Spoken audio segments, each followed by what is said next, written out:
ଦେଖନ୍ତୁ ରାଜ୍ୟ ସରକାରଙ୍କ ପାଖରେ ବିଧାନସଭାରେ କଂଗ୍ରେସ ଦଳର ବିଧାୟକ ଦଳର ନେତା ଏବଂ ବିଧାୟକମାନେ ଆମେ ଲଢ଼େଇ କରିଥିଲୁ ଗୃହ କମିଟି କରାଯାଉ।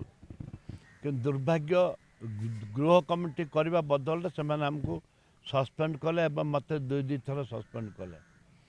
ଆମେ ସବୁବେଳେ ଚେଷ୍ଟା କରିଛୁ, କଂଗ୍ରେସ ଦଳ ଚେଷ୍ଟା କରିଛି ଯେ ମହିଳାମାନଙ୍କୁ ସୁରକ୍ଷା ଦେବା ପାଇଁ। ଏ ସରକାର ମହିଳାମାନଙ୍କୁ ସୁରକ୍ଷା ଦେବା ବଦଳରେ ଜଣେ ଯେଉଁ ଛାତ୍ରୀ ଆତ୍ମହତ୍ୟା କଲେ, ସେ ଦୀର୍ଘ 8 ମାସ କାଳ ସଂଘର୍ଷ କଲେ। ବାଧ୍ୟ ହୋଇକରି ସେ ତାଙ୍କୁ ହତ୍ୟା କରାଗଲା ବୋଲି କହିଲେ ଅତ୍ୟୁକ୍ତି ହେବନି। ତାଙ୍କୁ ସେ ଚାଲିଗଲେ ଆଜି।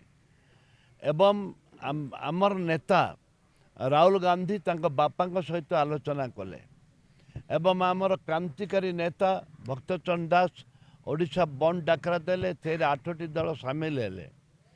ଏ ପରିପ୍ରେକ୍ଷୀରେ ଆଜି ଓଡ଼ିଶା ସମ୍ପୂର୍ଣ୍ଣ ଭାବରେ ଠପ୍ ହୋଇଯାଇଛି। ସମର୍ଥନ ଜନସାଧାରଣଙ୍କର ଆକଣ୍ଠଚିତ ସମର୍ଥନ ରହିଛି। ଦୋକାନ ବଜାର ହାଟ ବାଟ ସ୍କୁଲ କଲେଜ ସବୁ ଆଜି ବନ୍ଦ ରହିଛି। ତ ନିଶ୍ଚିତ ଭାବରେ ଆମର ନେତା କହିଛନ୍ତି ନ୍ୟାୟିକ